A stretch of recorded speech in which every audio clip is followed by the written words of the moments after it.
Programa livre para todos os públicos. Olá, seja bem-vindo. Nos últimos dias tem sido muito comentado um projeto de lei que regulamenta o uso de máscaras nas manifestações. Esse projeto também determina que os manifestantes que participarem de protestos vão ter que se identificar à polícia militar. E é por isso que o Panorama 180 Graus de hoje vai discutir sobre o anonimato nas manifestações.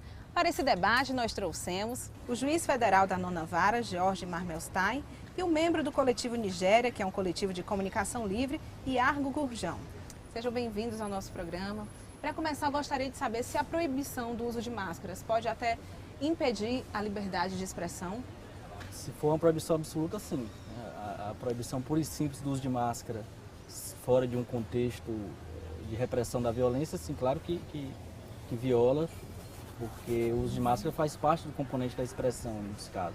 Assim, você focar toda a sua energia nos manifestantes, em pessoas que estão lá por um motivo, assim, que vem de toda uma lógica de desigualdade social e de repressão policial, de estado policial, você colocar toda a responsabilidade nessas pessoas, achando que a partir disso vai se resolver um problema, eu acho que não é bem por aí. Eu acho que o problema vem mais algumas vezes da própria violência institucional da própria falta de interesse governamental, de políticos, de realmente encarar com verdade o desafio da desigualdade social do Brasil, do imenso abismo social que existe e da própria repressão social que a polícia exerce há tempos. No próximo bloco, nós iremos falar um pouco sobre os Black Blocs. Não sai daí, é rapidinho, a gente volta já.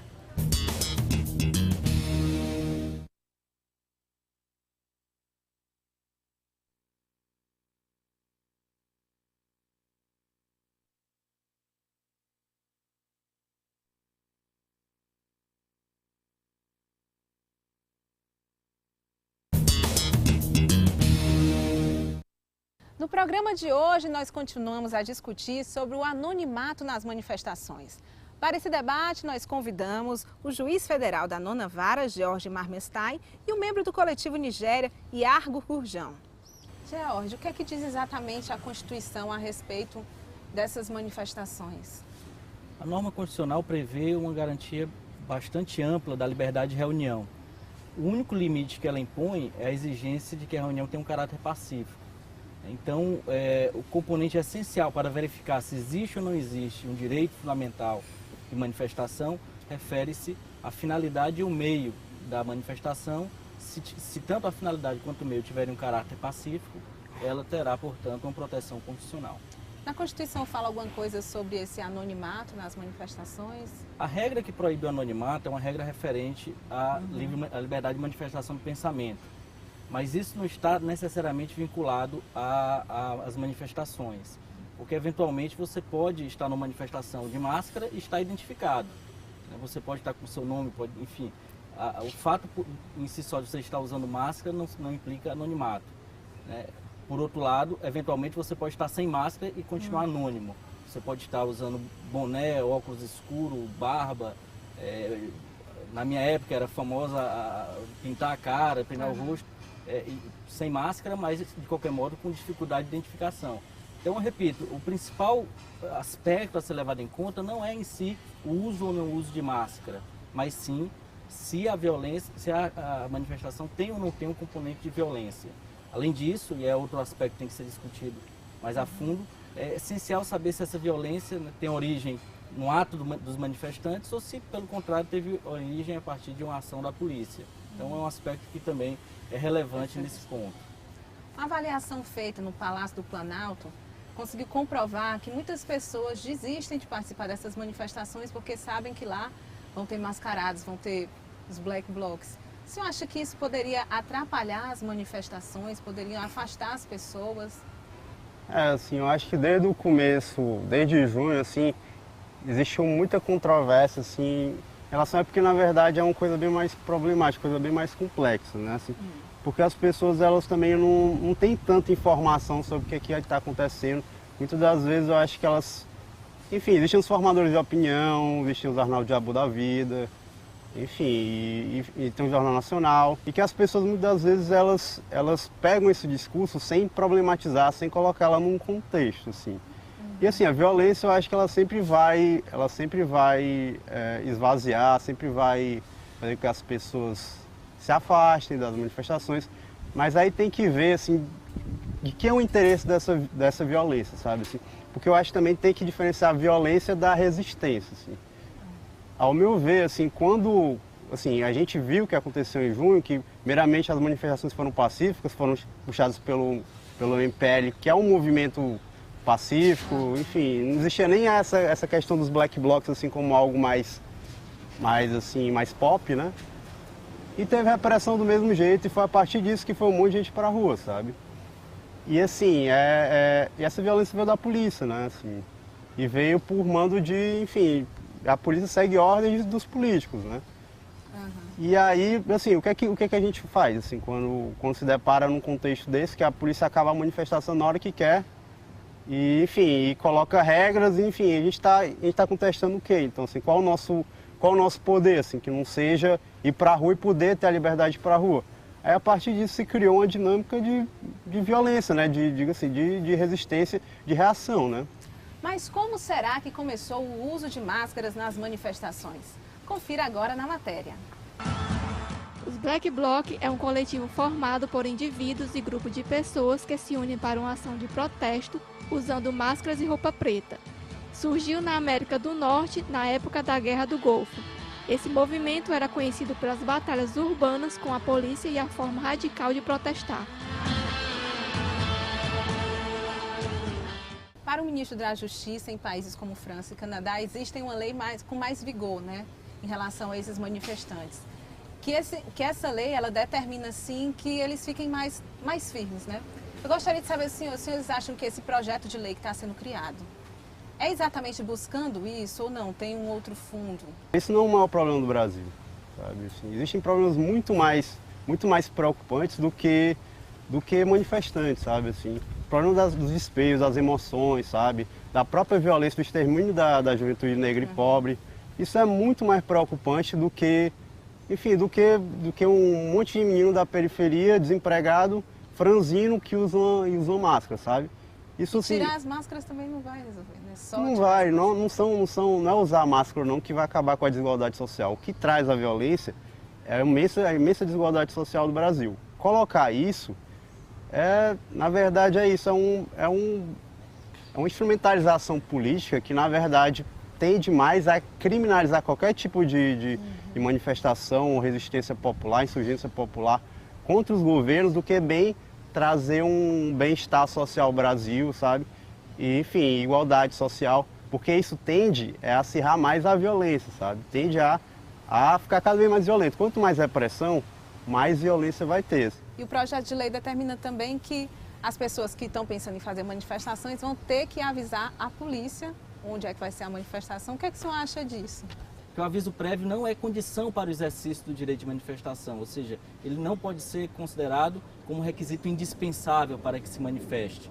Ele é apenas uma necessidade burocrática que visa facilitar o planejamento da reunião por parte do poder público, para o poder público garantir a limpeza, garantir a livre circulação do trânsito. Então, o aviso prévio tem essa função.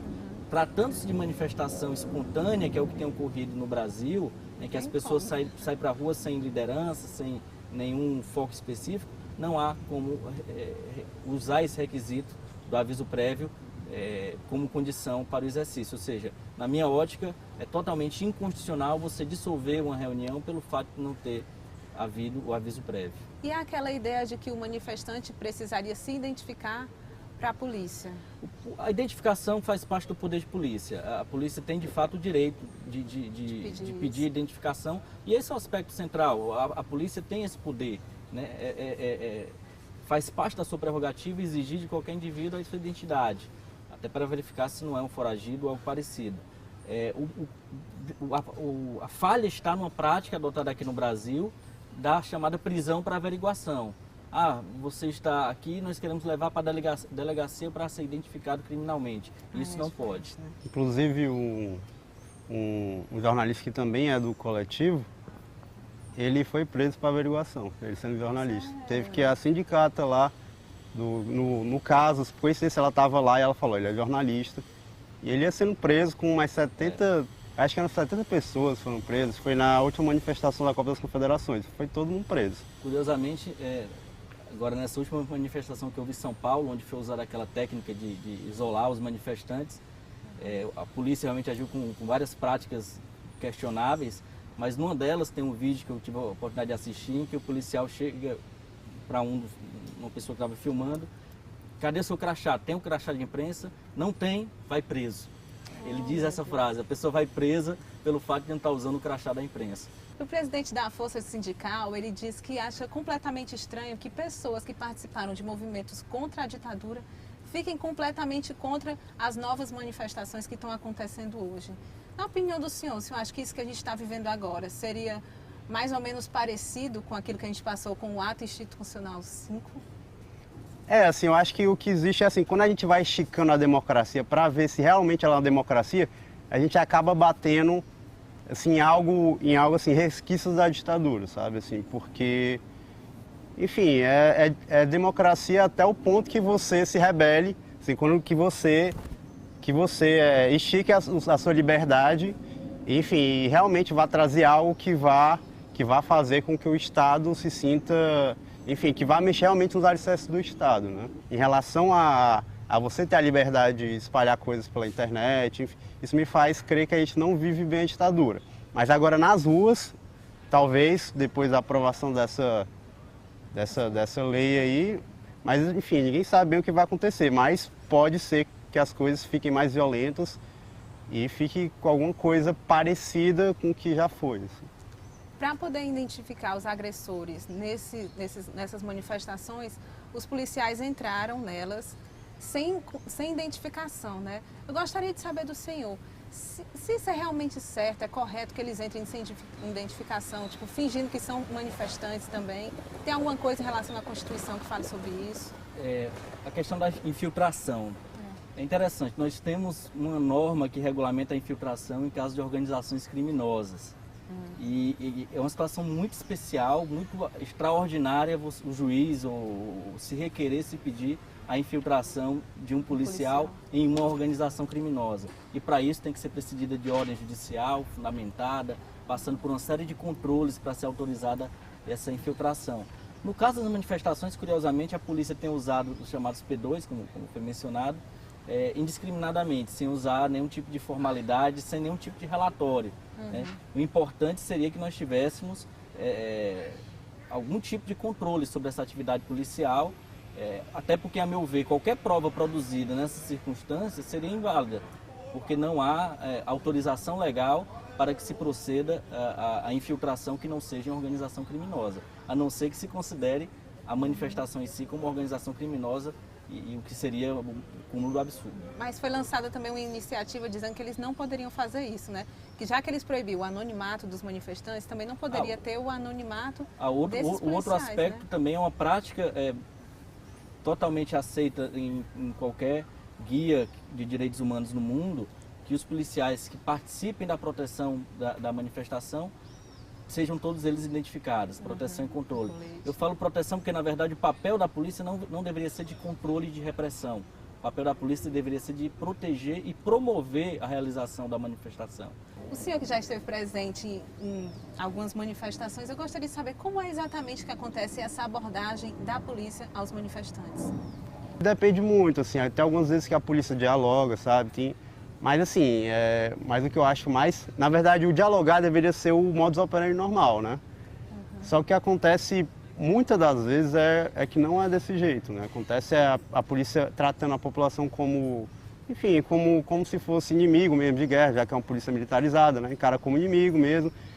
E quando não vê provas suficientes para prender, seja para averiguação ou então para prender em flagrante, algumas vezes, eu não posso dizer isso por todos os policiais, obviamente, existem policiais decentes, né? Mas também é normal a prática de forjar provas, né? Como aconteceu lá no Ocupe Cocó, quando chegou a Guarda Municipal, que não deveria, acredito eu que não deveria ter poder de polícia de ter feito aquilo. Eu não entendo bem a legislação, mas acredito que a Guarda Municipal não deveria ter feito isso. E aí eles pegaram uma garrafa de vinagre, que tinha gasolina, no caso que era para alimentar o gerador, Eles pegaram, amarraram um barbante e falaram, isso aqui é um coquetel molotov, e botou para a imprensa. Sabe, assim, eu acho que falta mais seriedade, assim, sabe, para tratar essas questões, assim. Em situações como essa, quais são os direitos dos manifestantes que estão sendo violados? O que é que pode ser feito? Existem vários níveis de proteção. Existe um nível, inclusive, disciplinar que deve ser acionado.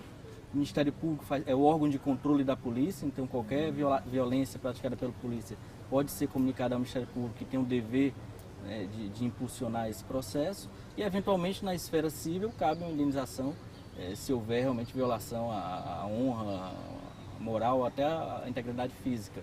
Mas isso aí seria um aspecto... Isso aí demora. Seria uma ação judicial, né? Então, o interessante realmente seria que essas denúncias viessem à tona, aparecessem, para que pudesse ser apurada pelas instituições competentes. Confira agora na matéria o posicionamento da Polícia Militar e da própria população. Desde as manifestações populares que ocorreram no Brasil em junho de 2013, o uso de máscaras neste movimento tem aumentado e ganhado notoriedade. O movimento utiliza as máscaras como forma de igualdade social, além de ser inspirado em um personagem do filme V de Vingança. O uso de máscaras por manifestantes vem chamando a atenção de diversos órgãos públicos, entre eles a Polícia Militar. Mas afinal, o que o Comando Geral tem a dizer a respeito disso? Temos visto ao longo da história das manifestações que esses manifestantes que usam máscaras geralmente são baderneiros. Não são os cidadãos de bem que estão ali no seu legítimo exercício da cidadania. Então a gente vê com muita reserva e muita preocupação. Por isso que há todo um acompanhamento, tanto por parte da inteligência, como por parte do policiamento ostensivo, no sentido de acompanhar essas manifestações. No cometimento de um crime, seja ele qual for, seja ele mascarado ou não mascarado, estando no meio de uma manifestação, ele é preso e conduzido à presença da autoridade policial, no caso, a delegacia da Polícia Civil.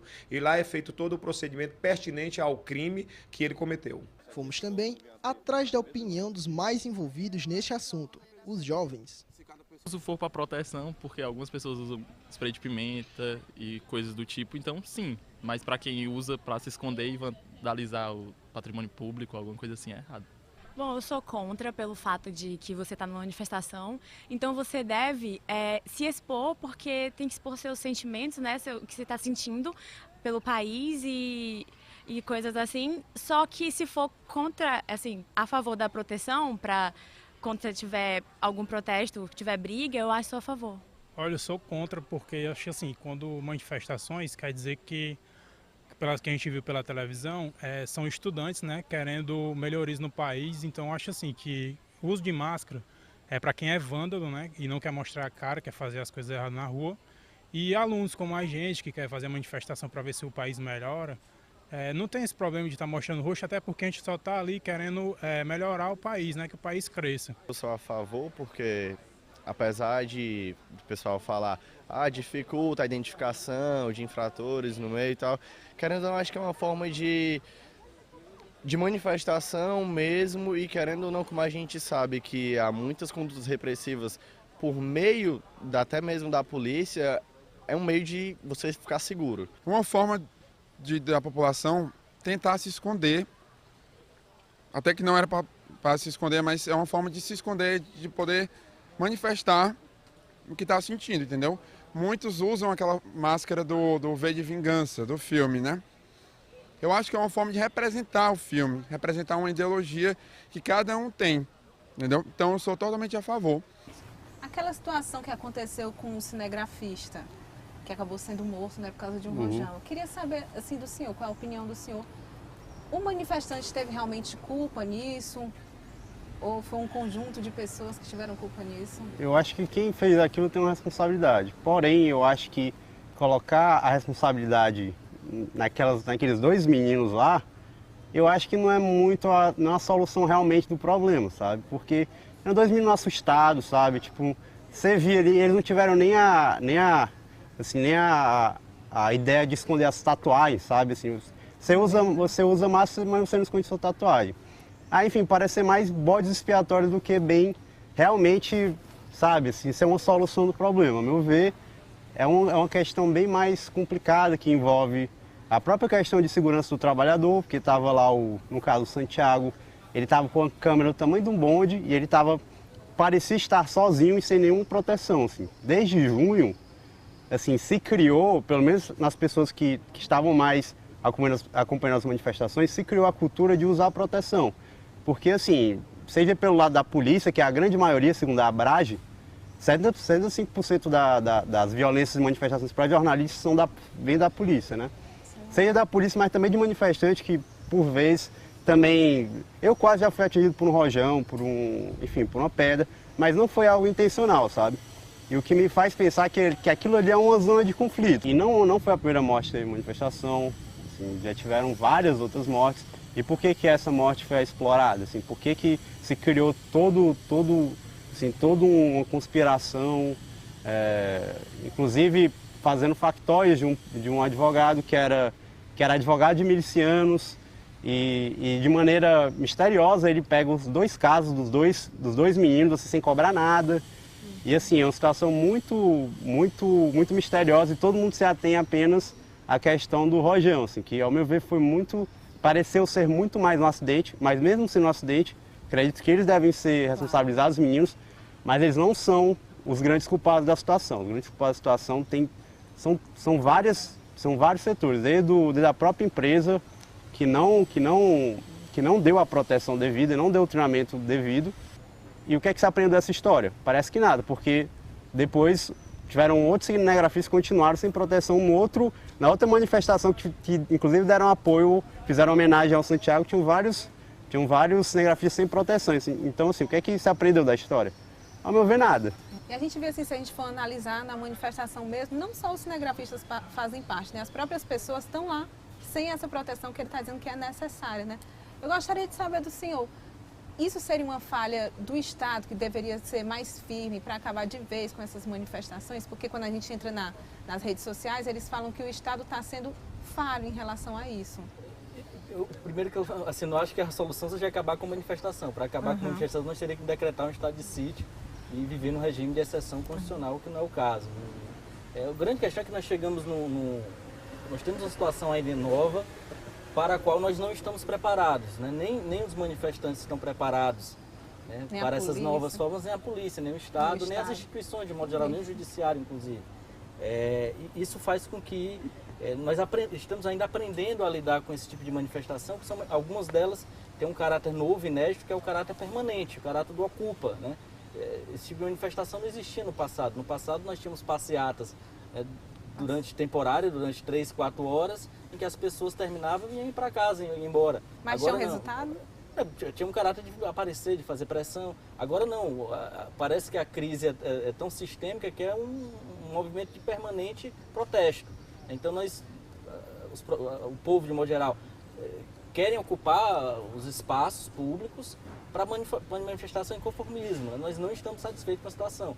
E como lidar com isso, nós temos que aprender ainda, porque é óbvio que o exercício dessas liberdades pode eventualmente cessear a liberdade de outras, né? De locomoção, de trânsito. Né? Nós sabemos que a manifestação causa um transtorno. Quando é um transtorno temporário, a gente admite que o trânsito fique parado por 1, 2, 3, 4 horas. Mas quando é permanente, quando há uma ocupação permanente, nós não sabemos como lidar. Uma pesquisa feita pelo Datafolha comprovou que em junho do ano passado, 81% da população era a favor dessas manifestações, mas hoje, no mês passado, fizeram essa pesquisa novamente e comprovaram que apenas 52% da população agora está do lado das manifestações.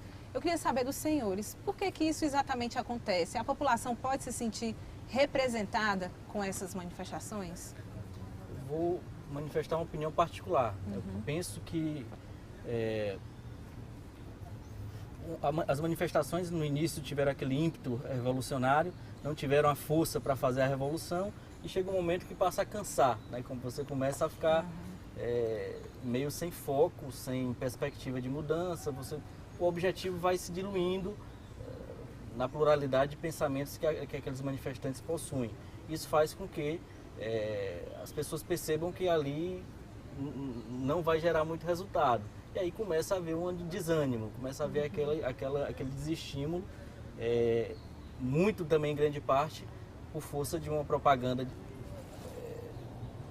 promovida por alguns setores da imprensa e da sociedade, que realmente são contra as manifestações e que, portanto, pretendem, de algum modo, calmar a população para que a Copa do Mundo, para que as Olimpíadas daqui a 2 anos transcorram em paz, para que não ocorra o que aconteceu na Copa das Confederações. Então, me parece que há, sim, uma espécie de desânimo da população, também em grande parte fomentado por essa propaganda contra as manifestações que têm ocorrido.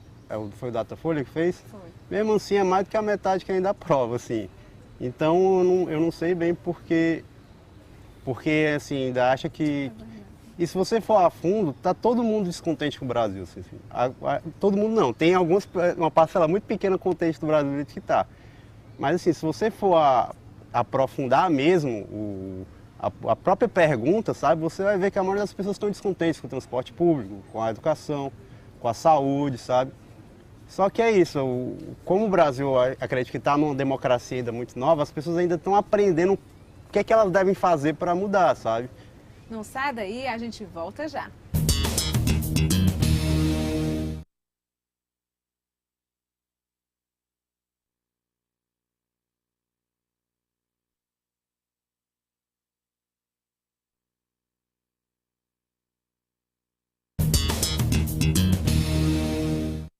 No programa de hoje, nós discutimos sobre o anonimato nas manifestações. Para finalizar o nosso debate, eu abro espaço agora para as considerações finais dos nossos convidados.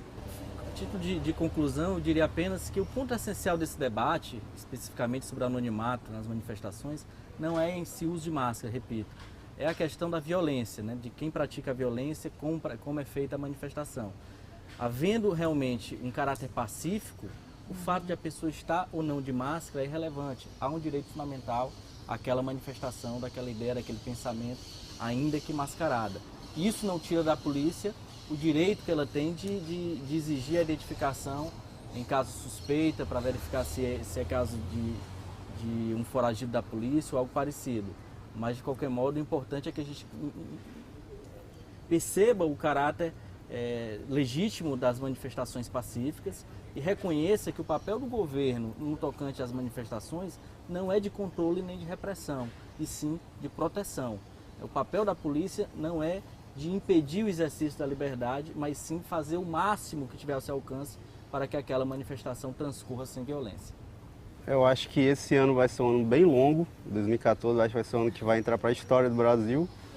E assim, eu acredito que a grande lição é a mesma lição que a gente aprendeu no junho passado, enfim, que na verdade isso vem se repetindo em vários outros setores da sociedade, setores mais vulnerabilizados, assim, que violência gera violência, sabe? Assim, se a posição do governo for essa de estigmatizar mais, de criminalizar mais as manifestações de rua e aumentar a repressão, eu acredito que isso não vai acabar com as manifestações, isso vai acirrar mais e vai trazer mais vítimas fatais e não vai resolver o problema do Brasil.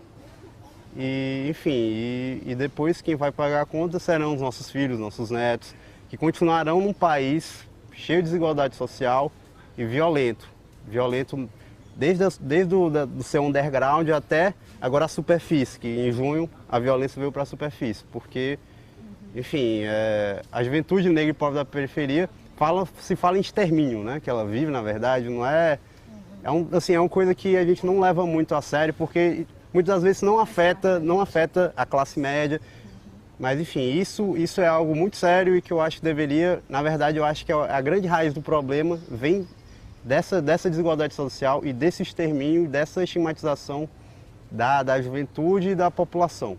Nosso programa vai ficando por aqui, muito obrigada pela participação no nosso debate dos senhores. E você de casa, já definiu um posicionamento? Acha que seria realmente adequado, que seria retirar essas máscaras das manifestações? Muito obrigada pela sua companhia e eu te espero, é claro, no próximo programa. Até lá!